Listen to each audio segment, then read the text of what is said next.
80 के दशक में अमिताभ बच्चन की एक फिल्म आई थी कालिया। काफ़ी हिट हुई थी। उस फिल्म में कई फेमस डायलॉग हैं। उनमें से एक डायलॉग शतरंज की चाल से संबंधित भी है। इसमें अमिताभ बच्चन का आशय है कि उन्हें किसी ने एक चाल चलना सिखाया, वे आगे की चाल खुद ही सीख लिए। अब आप ये टेंशन मत लीजिए कि स्पेशल स्टोरी में कहाँ पार्टी पॉलिटिक्स की बातें होती हैं और आज कहाँ सीन फिल्मी हो गया। ऐसी बात नहीं है, आज भी पार्टी पॉलिटिक्स की ही बातें होंगी, लेकिन यहाँ हम बात कर रहे हैं तेजस्वी यादव के मास्टर स्ट्रोक की। किसी ने सोचा भी नहीं होगा कि तेजस्वी यादव इस तरह के कदम भी उठा सकते हैं। तो क्या ये तेजस्वी यादव का मास्टर स्ट्रोक है? पॉलिटिकल एक्सपर्ट इस पर डायरेक्ट बोलने से बच रहे हैं, लेकिन तेजस्वी के कदम की लोग सराहना भी कर रहे हैं। दरअसल सोशल मीडिया पर एक फोटो वायरल हो रहा है। इस फोटो में बीजेपी के विधायक और पूर्व पथ निर्माण मंत्री नितिन नवीन और डिप्टी सीएम तेजस्वी यादव अगल बगल में बैठे हैं। ये फोटो 2 दिन पहले का है।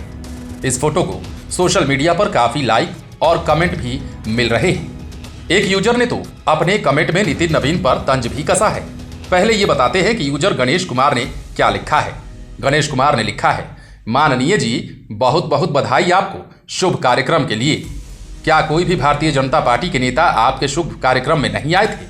क्या आप ये दिखाना चाहते हैं कि आपके अच्छे संबंध हैं नीतीश कुमार जी और तेजस्वी यादव जी से? क्या बीजेपी के नेताओं को आईना दिखाना चाह रहे हैं या बीजेपी के नेताओं के सामने अपना दबदबा दिखाना चाह रहे हैं? इस वायरल हो रहे फोटो के पीछे की असली कहानी ये है कि 2 दिन पहले बीजेपी विधायक और पूर्व मंत्री नितिन नवीन के घर पर उनकी बेटी का छठी कार्यक्रम था। इसी कार्यक्रम में बीजेपी के कई वरीय नेता गए थे। इसमें पूर्व उप मुख्यमंत्री रेणु देवी, पूर्व मंत्री सम्राट चौधरी, पूर्व मंत्री शाहनवाज हुसैन समेत अनेक नेता पहुंचे थे।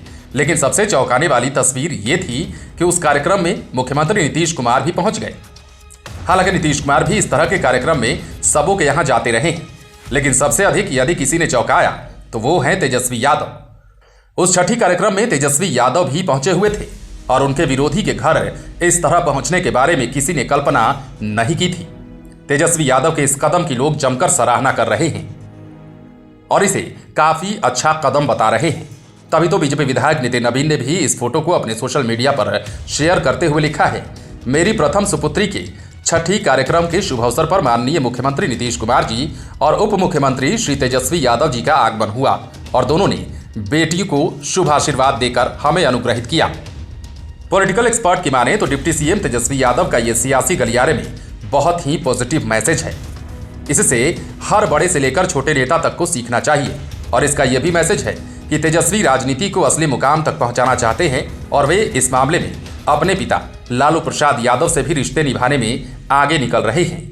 और सच कहें तो वे नीतीश कुमार से भी जबरदस्त ट्रेनिंग ले रहे हैं। दरअसल नीतीश कुमार इस तरह के निर्णयों से चौंकाते रहे हैं। वे जीतन राम मांझी को मुख्यमंत्री बनाकर 2015 में महागठबंधन में आकर फिर महागठबंधन से एनडीए में शामिल होकर और उसके बाद फिर से आरजेडी के पाले में जाकर चौंका ही दिया।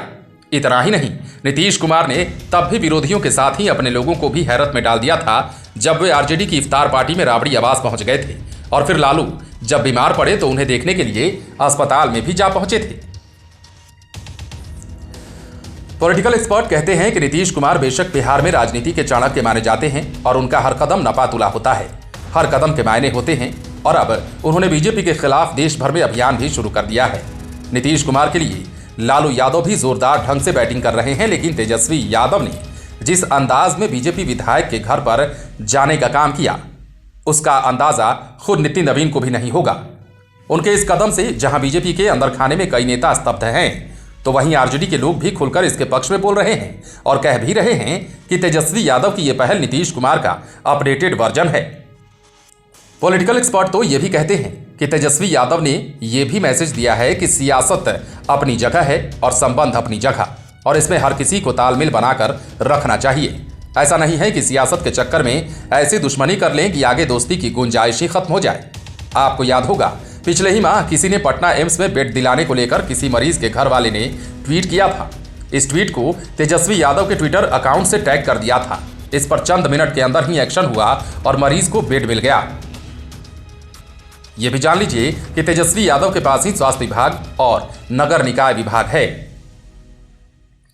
बिहार में अभी डेंगू का जबरदस्त प्रकोप है और इसे लेकर तेजस्वी यादव काफी गंभीर भी हैं। मरीजों को सरकारी अस्पतालों में सारी सुख सुविधा मिले, इसे लेकर वो औचक निरीक्षण भी कर रहे हैं।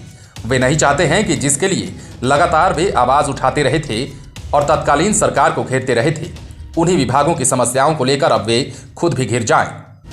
ऐसे में शिकायत मिलते ही तेजस्वी यादव सितंबर के पहले सप्ताह में ही आधी रात को शहंशाह के स्टाइल में अस्पतालों की छापेमारी में निकल पड़े। 3 अस्पतालों का निरीक्षण किया था, लेकिन चर्चा में सबसे ज्यादा पीएमसीएच रहा। उन्होंने डॉक्टरों से लेकर हेल्थ मैनेजर तक की क्लास ली, एक एक चीज की जानकारी ली और पीएमसीएच में तो एक एक वार्ड का मुआयना भी किया। वहां मरीजों को मिलने वाली सुविधाओं के बारे में जानकारी ली और भर्ती मरीजों से डॉक्टर और कंपाउंडर के बारे में भी पूछा। रजिस्टर के मेंटेनेंस के बारे में भी जाना। अधिकारियों से लेकर कर्मचारियों तक पर कार्रवाई हुई। इतना ही नहीं, इसी सप्ताह उसी शहंशाह स्टाइल में एनएमसीएच भी पहुंच गए और वहां के सुपरिटेंडेंट विनोद कुमार सिंह को सस्पेंड भी कर दिया। ऐसे में उनके इस कदम को आम आवाम से लेकर विरोधी तक सराह रहे हैं। उस समय सोशल मीडिया पर तेजस्वी यादव का पीएमसीएच वाला वीडियो टैग करते हुए झारखंड के युवा पत्रकार विवेकानंद सिंह ने लिखा भी था, बहुत खूब तेजस्वी यादव जी, स्वास्थ्य और शिक्षा के क्षेत्र में जिम्मेदार लोगों को ऐसी क्लास बहुत जरूरी है। बहरहाल अब लोग मानने लगे हैं कि तेजस्वी यादव कम उम्र में ही वैसे वैसे कदम उठा रहे हैं जो उन्हें लालू यादव से भी एक कदम आगे की राजनीति में ला रहा है। माई समीकरण के ठप्पा से आरजेडी को निकालकर A to Z की राजनीति में ले जाना भी इसी कैटेगरी में आता है। अब चाहे छापेमारी की बात हो या फिर विरोधियों के संग दुख सुख में रिश्ते निभाने की बात, इससे हर किसी को सीखने की जरूरत है। तभी तो पॉलिटिकल एक्सपर्ट कहते हैं कि ये सब निभाने के लिए सिर्फ तेजस्वी यादव ही क्यों, बाकी मंत्री क्यों नहीं। वे सलाह भी देते हैं कि तेजस्वी यादव अपने विभागों के अलावा अन्य विभागों की भी डिप्टी सीएम के नाते मॉनिटरिंग करें और अन्य मंत्रियों का भी लेखा जोखा लें, ताकि स्वास्थ्य व्यवस्था की तरह ही शिक्षा, नगर विकास, भूमि विकास, राजस्व समेत पब्लिक कनेक्टेड सारे विभागों में लोगों को काम दिखना चाहिए। पब्लिक को भी शिकायत का मौका नहीं मिले और ना ही विरोधी इस पर पॉलिटिक्स कर सकें। अगर ये जारी रहा तो बेशक आने वाले दिनों में तेजस्वी का तेज और बढ़ेगा, क्योंकि चुनौती उन्हीं को उठानी है और 2025 सामने है। और आप जानते ही हैं कि पॉलिटिक्स की राह बहुत आसान नहीं होती है। ऐसे में तेजस्वी से अन्य मंत्रियों और महागठबंधन से जुड़े जनप्रतिनिधियों और नेताओं को सीख कर उन्हीं की तरह बैटिंग करने की जरूरत है।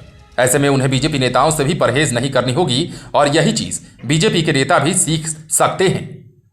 कमेंट करने वाले तो ये भी कह रहे हैं कि नीतीश कुमार के साथ सबसे अधिक बीजेपी के नेता रहे हैं, लेकिन उनकी चाणक्य नीति को तेजस्वी यादव सीख रहे हैं। लाइव सिटीज के लिए पटना से राजेश ठाकुर की स्पेशल रिपोर्ट। यदि अब तक आपने हमारे YouTube चैनल को सब्सक्राइब नहीं किया है तो सब्सक्राइब कर लीजिए, ताकि हम आपको खबरों से अपडेट रख सकें। यदि आप इस वीडियो को फेसबुक के माध्यम से देख रहे हैं तो हमारे पेज को लाइक करें। इसके अलावा आप हमें ट्विटर पर भी जरूर फॉलो करें।